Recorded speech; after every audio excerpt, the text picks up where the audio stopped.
Hi Libra, happy early birthday and welcome back to the Astrology 33 channel. This is your September 2026 tarot reading. Thanks to those of you who have liked, viewed, shared, and subscribed to the channel. I appreciate all of that. For those of you new to the channel, as far as what we have in front of us, it's a 12 card spread with each card representing a different house of the zodiac, starting with your sign, Libra is the first house, all the way through to Virgo representing the 12th. When we get to the main spread, we'll pull an oracle card as well for some additional insight. As far as the decks being used this month, for the main tarot deck, we have the Brady tarot. For the oracle card, we'll be using the wisdom of the oracle. And we're actually going to start the reading off by rolling those astrology dice we have in front of us to get an idea of where your focus should be as far as that goes. Alright, we have Cancer.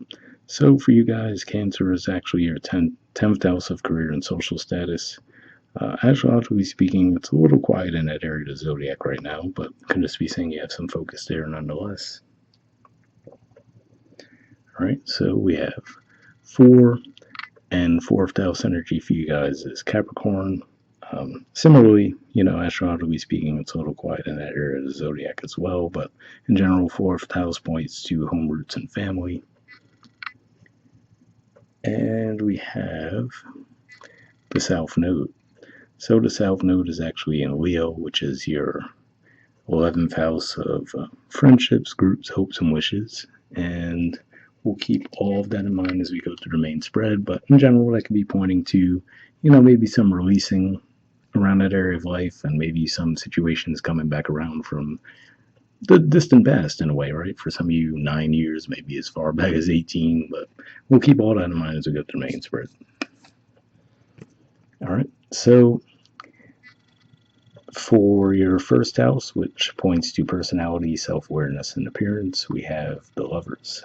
So this is the major arcana card for Gemini, and that's your 9th house, naturally. But seeing this here could just be saying that this could be a focus of yours. Maybe you're focused on partnering up with someone. Now, this could also just mean bridging two sides of yourself, right, and bringing them into balance too. But yeah, overall, I feel like this is saying that ideas will be flowing for you guys this month, and maybe there's going to be someone else in the mix where you feel that connection with those ideas flowing. For your second house of possession, self-worth, and finances, we have the Empress. So this is a good indicator to me that says that when it comes to that area of life, you might feel like things start to flow a little bit more easily for you, right? You might feel like you don't have to be as active, always chasing after something in that area of life. This might feel a little bit more relaxing, or possibly even saying that you could enjoy some of the fruits of your labor when that comes to that area of life, right? So, for example, maybe you'd be going on vacation, something along those lines. But definitely a good energy to see here for sure. All right, so for your third house, which points primarily to communication, short journey, siblings, we have the High Priestess. So this is a good card to see here because to me this says that, it's not just about picking up on what people are saying, but also what they're not saying, right? So to see this in your third house is a good indicator that you could pick up on those subtle cues, right? Nonverbal cues, and really get more to the root of the situation. Now don't necessarily think that you're nailing it with 100% success rate when it comes to those things, but at the very least, if you feel like there was something left unsaid, something seems a little foggy around the situation when you're communicating with someone, I feel like this is saying that if you do tap into your intuition, you're more than likely to be able to put some missing pieces of the puzzle together.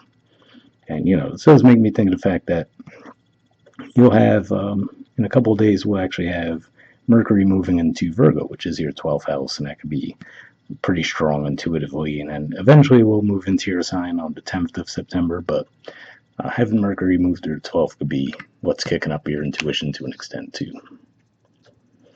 All right, so for the 4th house, which we saw at the dice as well, and points to home roots family, we have Passage. So this is the 6 of arrows, so 6 of swords, Aquarius energy.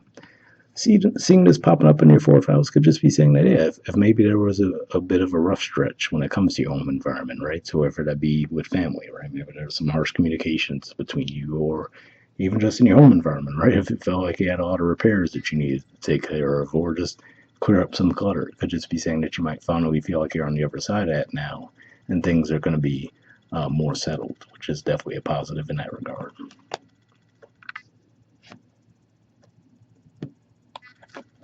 All right. So for your fifth house, which points to romance, creativity, and children, we have celebration. This is the Three of Horns, and most texts referred to as the Three of Cups. So yeah, so this is definitely a good thing to see here. Your fifth house, I mean, really, you have Pluto retrograde in Aquarius, and then the North Node recently got there as well. So maybe I'd say more the North Node could be what's at play here as far as the celebration aspect, right? Maybe things are starting to improve for you guys in that area of life, whether it be romance, right? Maybe some more positive romantic connections coming your way. Or even with your creativity, you might feel like your creativity is starting to flow for you again. Either way, both indicators here that could be pointing to why you feel this energy of celebration in your fifth house, which is a good thing for sure. All right, so for your sixth house of health, work, and daily routines, we have oppression. So this is basically the eight of arrows, eight of swords, and a lot of decks. So seeing this here obviously isn't it's not a good thing to see because the sixth house could point to so many things, right? It's like we said, work is one of those daily routines, right? And having stress in those areas could lead to an impact on your health. So it's all interconnected in that regard. But it's good to be saying that you might be feeling a little bit overwhelmed when it comes to your work lives, or maybe you just have too much going on with your daily routine, right? So to see the Empress in the second house there is at least a good indicator that says that, hey, you might at least find a way to work some rest and relaxation in if that's the case. But obviously, in the moment, this could be an intense energy to deal with, right? So for some of you, might feel like you just need to take a step back for a bit. And I will say, as far as sixth house energy, this does make me think of the fact that even though this is a September reading, at the time of recording this, we haven't had that full moon eclipse yet in Pisces. So it's possible that that could be clearing up some of that energy for you. But of course, until you get there, right, it might feel heavy like this.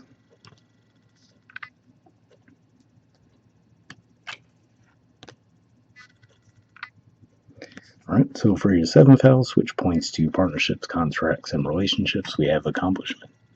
So this is the nine of roots, or nine of pentacles, as it would be in most texts. This is actually Virgo energy. So, for you guys, that's your 12th house. But to see this coming out in the seventh here, could just be saying that maybe you're starting to get a little bit of recognition for work that you've done, right? So again, especially given that Virgo energy is a natural 12th house for you, right? Maybe it's just one of those things that you've done, but people in your environment might not notice it, right? So you could finally be getting some acknowledgement in that regard. Or this could also just be saying that, yeah, when it comes to partnerships, you might be more self-reliant anyway, to where you don't necessarily keep a lot of partnerships at play. So, of course, adding that when we say partnerships, a lot of people think seventh house automatically romantic relationships, could be business partnerships as well, things along those lines. But I feel like this is saying that you're self-made in a lot of ways. So, whether you have a physical partner or not, I feel like this is saying that you are going to be experiencing some success this month and recognized for it as well. All right, so for your eighth house energy, we have defeat. So this is actually the equivalent of the Five of Swords in traditional tarot, which is actually an Aquarius energy. So seeing this here with your eighth house, yeah, on one hand, well, seeing this along with that could be saying, well, maybe it's a good thing that you're a little self-reliant when it comes to partnerships and whatnot, because this could point to, for example, maybe some disappointment with investments, right? So maybe you went into them thinking it was going to go one way and it might have gone a totally different way. Maybe you might feel challenged in a certain way too in that area of life. So, maybe it's one of those environments where everyone's trying to get the upper hand, right? Rather than trying to partner up in certain ways. So, this could be a setback for you guys for sure. And maybe it's related to your work environment too. But again, like I said, seeing this here to me says that you have what it takes to bounce back on your own if it comes down to that, right? And hopefully, if you can, take some time away from the fray as well. and get a reset. All right, so for your ninth house energy, which points to philosophy, higher learning, and foreign affairs, we have the Hanged One. So this is the equivalent of the Hangman, and yeah, seeing this here could just be seeing maybe your beliefs are a little bit in flux, right? So, for example, if you've gone through some disappointment in your work environment, or you feel like there was some kind of a betrayal when it comes to investments that you might have made, right? Trusting someone else to handle those for you, or whatever the case may be, that could have you revisiting your philosophy on a lot of things, right? Like, okay, was I wrong in thinking things would play out the way that I thought they would versus the reality being very different, right? So you could just be questioning things for a little bit. I don't expect that to last too long for you guys, but, this does make me think of the fact that, given that for you guys, Gemini is your ninth house, and Uranus will actually be retrograde on the 10th of September. So maybe that's going to be that period where you feel like you do need to recalibrate and figure out what works for you and what doesn't when it comes to your beliefs. All right, so for your 10th house of career and social status, we have Father of Arrows. So this is the equivalent to the King of Arrows, which is technically an Aquarius energy. That's your 5th house. But for you guys, your 10th house being Cancer, this could be a good energy to have there, right? Because Cancer does have that natural intuitive ability, which is positive, but then this would bring that mental clarity and sharpness into the mix as well. So yeah, so for some of you, maybe you do rely more on intuition when it comes to your work, right? This could just be saying that this month you might have that extra element of sharpness to help you see through things that from a different angle that maybe you might have stumbled on a bit in the past. So definitely looks like a good indicator here for 10th house energy. All right, so for your 11th house, we have equilibrium, and in general, 11th house is friendships, groups, hopes, and wishes. And this is the 2 of roots, which is Capricorn energy, 2 of pentacles. Seeing this here could just be saying that on the one hand, you might feel like things are a bit in flux, but then this could also just be saying that your friends can actually help you bring some balance around situations too, right? So, for example, if let's say you did feel some kind of betrayal within your work environment or with an investment, right? This could just be saying that your friends might help get you back down to earth, right? Help you look at things in a good perspective and figure out the best way forward from the situation. This could just be saying that maybe there's someone around you too where you just feel like you balance each other out well. So it could be a nice symbiotic relationship as far as that goes, right? So even if you're, let's say, a bit different from each other, it just might fit well when you're actually interacting with each other.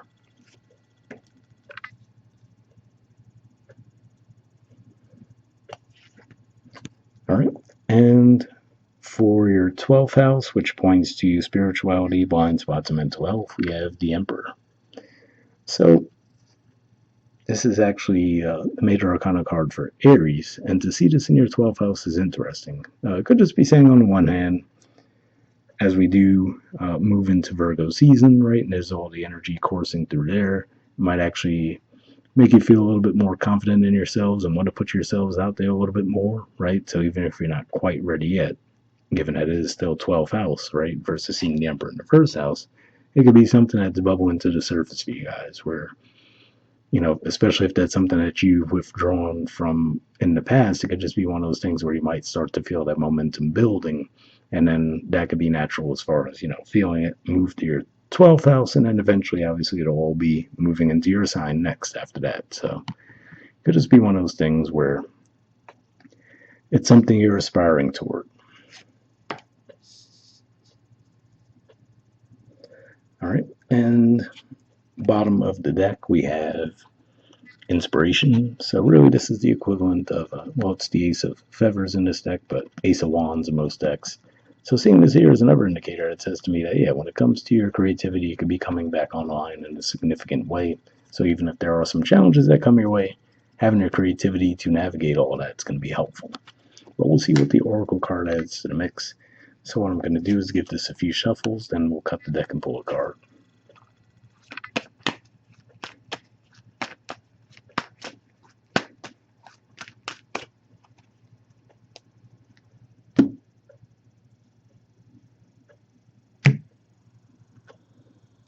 take this, get this out of the way, and we'll see what you got. All right, we have Not For You. There's the artwork and the number 6. So interesting there, right? It could just be saying on the more optimistic end of things, right? That if there was something that went wrong when it comes to, like we said, an investment or something like that, or if you do find this work environment here in a little bit oppressive, right? It could just be one of those things where it's saying, well, just let the dust settle. It's not necessarily for you anyway, so um, the path will be shown to you soon. But we'll see what it says.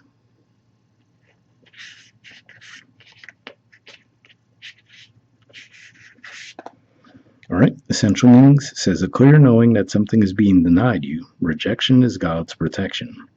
The Oracle's message. There are times when it appears that no matter how deeply you desire something, no matter how hard you work at something, the result you seek will always elude you. It is as if you don't really get to be in the game and you feel you're just watching from the sidelines. The appearance of this card indicates that you are not going to attain what you want right now, that indeed your dreams for that exact thing will not be fulfilled. This is a time to radically accept that not everything is available to you when you want it. Take heart, for there are benevolent forces who desire the best for you and have a much clearer idea about what's for your highest good. Rejection is God's protection. Something much better that will make you truly happy is on its way. Trust this. So yeah, I definitely do like that there as far as, like we said, especially if, let's say, if it's a workplace thing, right? Seeing the oppression energy there. Seeing the Father of Arrows in the 10th house, right? Could just be saying, maybe this is going to help you get that clarity you need, right? And look at things from a different vantage point and put yourselves in a better position. The equilibrium in your 7th house, saying that, hey, you could be more self-reliant if it comes down to it, right? If it might not feel ideal. Seeing the 5th house creativity, right? Saying that, hey, you could find creative ways to navigate the situation as well. So yeah, definitely won't feel ideal in a moment, I'm sure, but it looks like there's silver lining there. The relationship message says some relationships carry an innate seed of failure in them that is obvious from the beginning, but the red flags escape your observation or you refuse to acknowledge them. When a relationship is not meant to be, it's not possible to make it be. Rejection is a sign that you're being protected by the divine. And if you are the one who must reject another, remember that you do so for both your sakes. For every pot there is a lid. This one may not be the best fit. So yeah, interesting message there because again, what did stand out to me with the 7th house energy of accomplishment, right, is it's very much a individual energy. So in traditional tarot, for example, we see the woman standing alone, right? So it could just be one of those things where this is saying that ultimately you might find that you're okay with that, right? Like, you know what? Better to be alone with my own accomplishments and what I bring to the table versus being in a connection just for the sake of being in one if it's not meeting your needs, right? And then the prosperity message says you can strategize and project and systemize and invest all your time and energy, but sometimes your best laid plans seem to go awry in spite of it all. Keep in mind that no effort is wasted. Fail fast and learn from defeat. Then keep going. You will eventually succeed, although perhaps not at this game, not at this time. Know when to fold your cards. So, another interesting message there, and that brings me back to the High Priestess energy in the 3rd house, and again, seeing the Father of Arrows in the 10th. So, yeah, quite a bit going on there, and sometimes that tends to be how things go when you have a lot of 12th house energy and before you get to that reset for your sign. But if that is what you're going through, hopefully that resonated with you guys. Once again, happy early birthday, and we'll wrap up there. All right, bye.